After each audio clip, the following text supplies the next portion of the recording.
Joining me now to discuss is the host of the William Hall Show. Welcome back, William. Thanks for having me.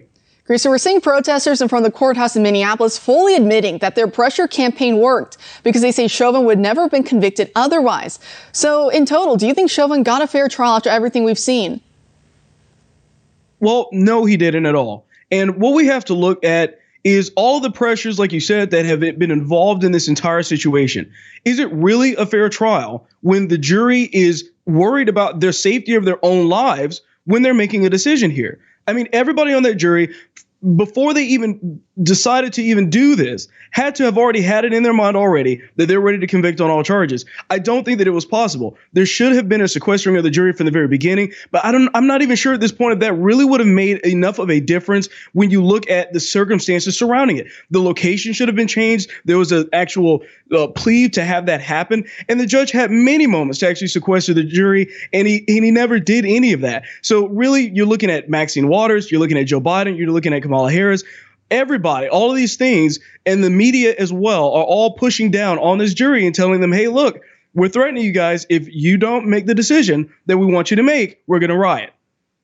And also, I thought the whole thing was this idea of reasonable doubt. And it's supposed to start off with the premise that the accused is innocent until proven guilty. But now it seems like they're guilty until proven innocent. You know, everything that we saw come out in the trial with the defense and even with the prosecutor's witnesses actually being more of a benefit to the defense. And I remember looking back at the FBI 302 form from last summer that when the FBI was actually interrogating or asking questions to the medical examiner who actually performed Floyd's autopsy, and he admitted to them in paper, in writing, saying that yes, that the mechanism of death of Floyd's death was in process before was in place before Floyd was even on the ground in the first place. Again, going back to his heart troubles, his recent bout of COVID, the amount of drugs that were in his system at the time, and of course all the signs in his body of it being a fentanyl related overdose when it comes to his lungs being 2 to 3 times their normal weight because they were swollen with liquid, which again is why he was foaming at the mouth. You know, everything going back to him being erratic as well. And yet this reasonable doubt, I guess, wasn't enough to sway the jury. Absolutely. And I think at this point, I don't think any of the jury actually took an actual good look at the evidence. I really don't think that they did. If you did, you would obviously see, for anybody that is of reasonable mind and actually looking at this stuff here and saying, is there that reasonable doubt threshold? That is the highest threshold in the land, and you have to meet that expectation.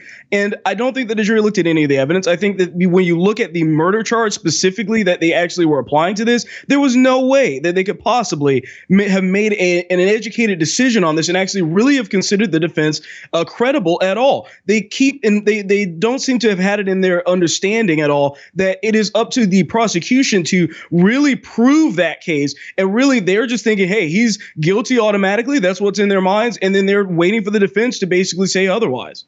And do you think we're going to see an appeal attempt here soon after everything we saw with Maxine Waters, with the $27 million settlement, again, during jury selection in the first place, everything we heard from Biden in the White House? You know, this list just goes on and on and on. The riots that broke out nearby during this whole trial. Do you think we're going to see an appeal from Chauvin when it comes to this case? Absolutely. They're going to file it immediately, and they should. Because right now there were so many things that went wrong. I blame the judge Cahill in this situation. There was a lot of things that should have been done from the very get-go. You had several of the other prosecutors that were just making outrageous claims, calling the defense's story, or the stories is what they were bringing up over and over again. It just isn't supposed to work this way when you actually take a look at what's going on. They need to file the appeal, and hopefully maybe the appellate court can decide what's going on, but something needs to actually be done about this. William, thanks for taking time out of your busy day to come join us tonight. Thank you.